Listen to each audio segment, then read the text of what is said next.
சிறுவாபுரியில் வாழ்ந்த முருக பக்தையான முருகமையார் கற்பின் மீது சந்தேகம் கொண்ட கணவர் அவரது கையை துண்டித்தார். அப்போதும் அவர் முருகன் சிந்தனையில் இருந்ததை அறிந்த முருகப்பெருமான் அம்மையாருக்கு காட்சி கொடுத்து அருள் புரிந்தார்.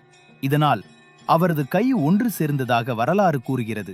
மேலும் முருகப்பெருமான் வள்ளியை திருமணம் செய்வதற்கு செல்லும் வழியில் சிறுவாபுரியில் இளைப்பாறிச் சென்றார் என்றும், இந்த ஆலயத்தில்தான் இந்திரன் மற்றும் தேவர்களுக்கு வீடு பேறு கிடைக்க வேலவன் அருள் புரிந்தார் என்றும் தலபுராணம் கூறுகிறது.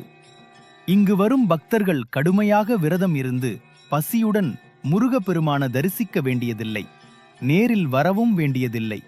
திருவண்ணாமலையை நினைத்தாலே முக்தி என்பது போல் சிறுவாபுரி முருகப்பெருமானை நினைத்தாலே வேண்டியது கிடைக்கும் என்பது நம்பிக்கை. சிறுவாபுரி முருகனை வழிபட்டால் எப்போதும் நம்முடன் இருந்து தொடங்கிய காரியங்களில் வெற்றி தருவார்.